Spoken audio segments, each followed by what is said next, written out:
Hello ladies and gentlemen, my name is Tommy and welcome to my brand new video detailing some of my ideas of what we, as the park building community, desperately need in Jurassic World Evolution 2 Sandbox mode. Not to say that some of these wouldn't come in handy in other game modes too, but you know that I only focus on Sandbox here.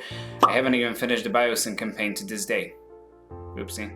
The idea for this video came to me after one of my recent streams, during which one of my lovely subscribers, Diego Animals, mentioned one very crucial feature that should have been added to the Sandbox settings so far long ago, I would say during the ancient times of the first game even, when the gods were petty and cruel.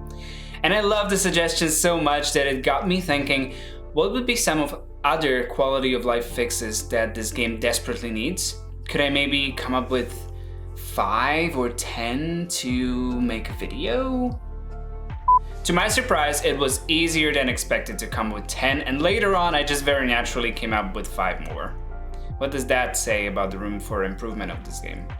I mean, don't get me wrong, I love the game, my channel exists because of it, but during all this time I have spent building, which has roughly been 670 hours at the time of writing, and that's just the second game. T-Rex knows how much time I've spent in the first one.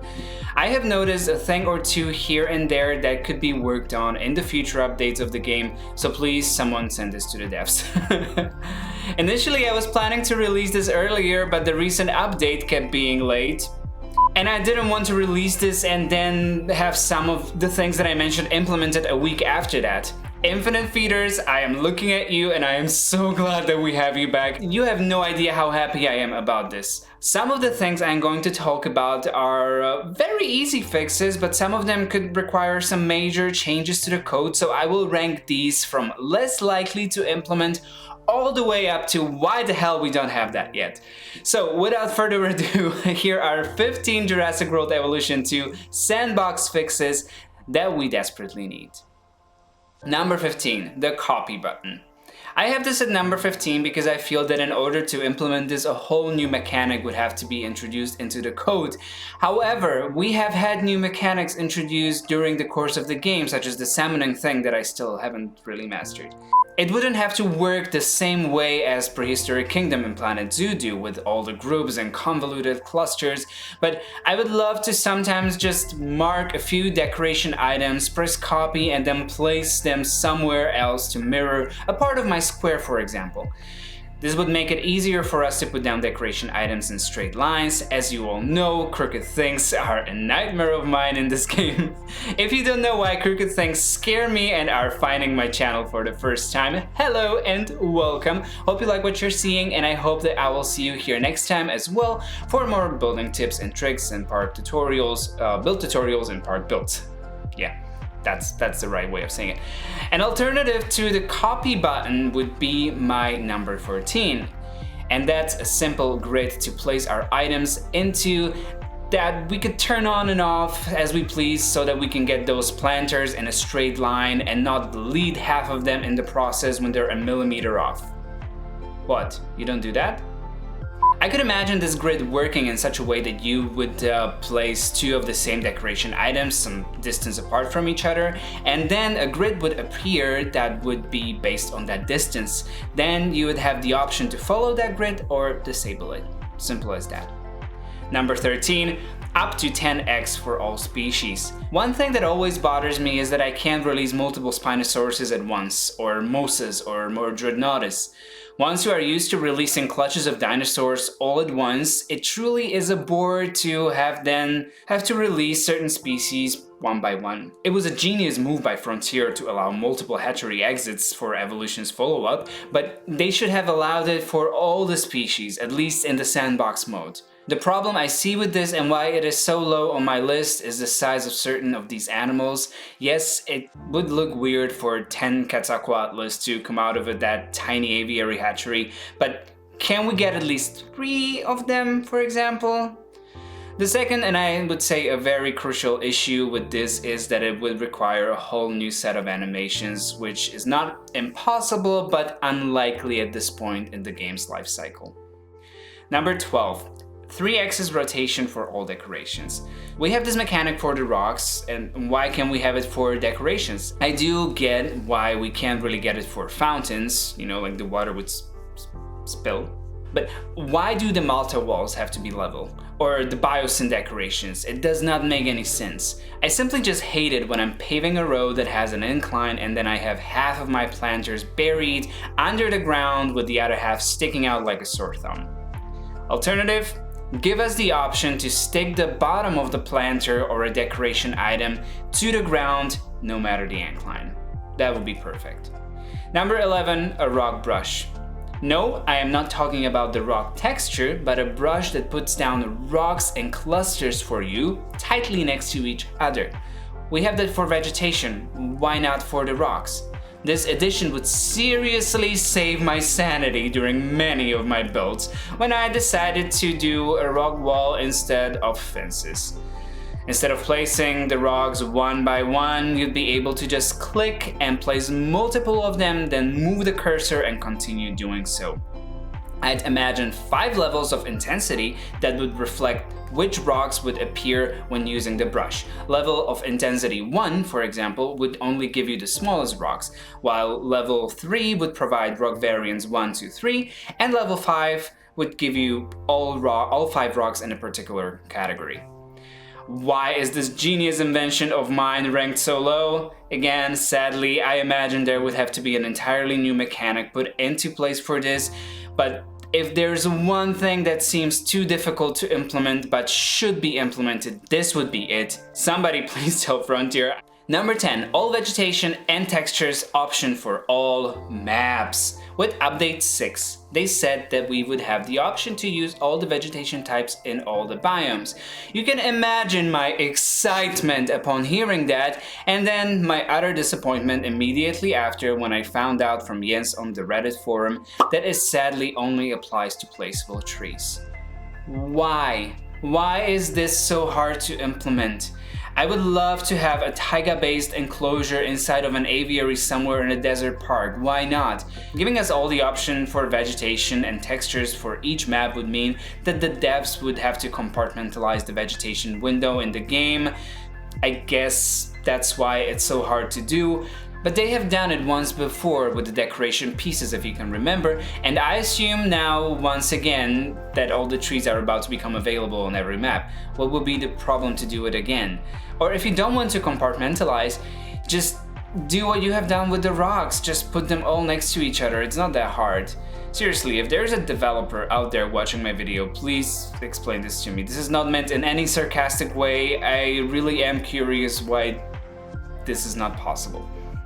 Number 9, disable the blank pattern. Don't you just hate it when you have 6 random Dryosaurs and 3 of them come out with a blank pattern?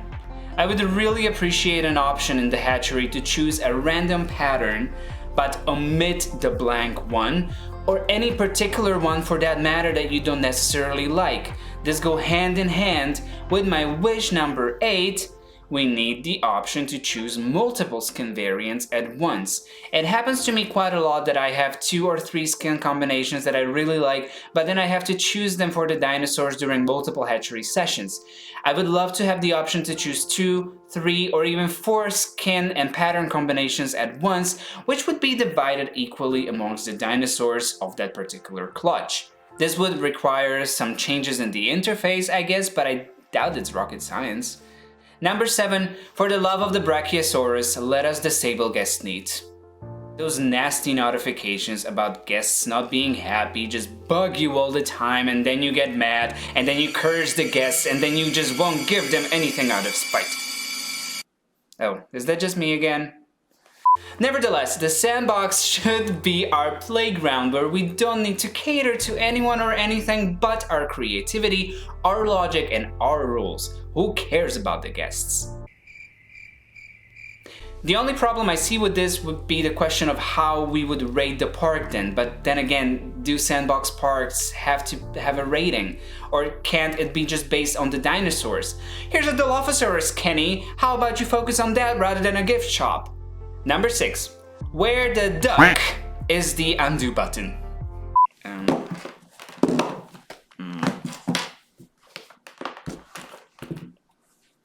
Nope, can't find it. Can't see it. Why don't we have it? It's anyone's guess. The mystery plaguing our gameplays, the holy grail of Jurassic World Evolution, the quest to find the one button to rule them all. The only reason why we don't have this yet could be that it somehow must be too difficult to implement in this game, but come on, other games have it, and Evolution is no low budget game either. Number 5. Skim previews in the hatchery, anyone? This is a drum that has been beaten to death by Evo and countless other Evolution content creators and players, and we will keep beating it till we don't get some justice here. We have a whole new species viewer, but what is it worth when I need to go out of the save file first? Number 4. Lock the camera in a position. It would be such a lifesaver to have the option to lock what we see in front of us when decorating something, instead of the screen just frantically twirling around like it's having the time of its artificial life. This would prove especially handy for lagoons and aviaries so that the screen doesn't send us flying across the map during placing stuff in a tiny enclosed space. During writing this, I did realize that we have the option to go to settings and disable edge scrolling with the mouse in the mouse and keyboard section, and also disable camera shaking in the accessibility section. Thank you, Parasaurolophus, that I finally found out. It's been a long time, I know. But I don't want to go into settings every single time that I'm decorating. That would be a lot. I simply just want one button to freeze my camera in its current position. That's all. Number 3, thinner brushes. Another drum we have been all beating for so long that at this point I'm thinking they must be enjoying some of our sufferings. We need thinner brushes for water and especially for the terrain. Whenever I want to do intricate height levels in my park someplace, I always have to go back and forth, back and forth, back and forth, because I keep messing things up due to the brush being ginormous. Don't tell me it's hard to implement. The modders have done it ages ago, even in the first game. Also, please let us put vegetation right next to the fences or make it overlap. Placing the placeables takes ages, and if you want to go for pretty, you can't have two pitiful excuses for trees in your smaller enclosures. Come on. Number 2, allow vegetation brushes to overlap. They did in the first game. I do understand that they cannot overlap in the challenge mode and other unimportant ones. Note to self, please accept that there are people who don't only enjoy Sandbox. Thanks. But I see no reason why we cannot have a button in Sandbox allowing us to enable vegetation overlapping. It could contribute to such unique combinations in the game, so pretty please, devs, pretty please. And finally, my number 1 and the reason why this video even exists, why on earth has nobody ever thought of disabling panicking? The number 1 problem with mixing big and small carnivores is panicking, because despite being able to set them not to kill each other, the little ones always act scared, and then they don't eat, they don't drink, and they just die. And it astonishes me that to this day this option is not in the game when it already should have been present in the first one. So please, dear Frontier, please, dear devs, I would expect this feature in the next update, if I may. May I? Is it too cocky to ask this directly? I don't know. I mean, somebody must be watching these videos of ours, since we have actually received a couple of things that we have asked for. I mean, a lot of things that we asked for, so we know that you guys are listening and we appreciate all of these things that we have gotten. And please don't take this video in any wrong way. This is just me brainstorming my ideas of what could be even better with this perfect game. So there you have it, ladies and gentlemen. These are my top 15 things I would like to change in the game to enjoy myself a little more while building my parks. Did you find yourself agreeing with some of these? All of these? None of these? Do you have any improvements of your own that you're desperate to get in the game? Make sure to let me know in the comments, and maybe some developer will read it there. Who knows? I don't know. So thank you, ladies and gentlemen, for watching this video. If you liked the video, please give me a like, comment, or share with your friends or your grandma, whoever you like. And if you think that you will like my upcoming content, please do consider subscribing to the channel, because there is much more coming: park builds, tips, tricks, and tutorials. Thank you again so much, ladies and gentlemen. My name is Tommy. I hope that you have the greatest of the days, and I hope that I will see you here next time. But till the next time, bye-bye. Number fines. Number five. Number fine. Number fine. Why can't I say 5? We have a whole new species weaver. Placing the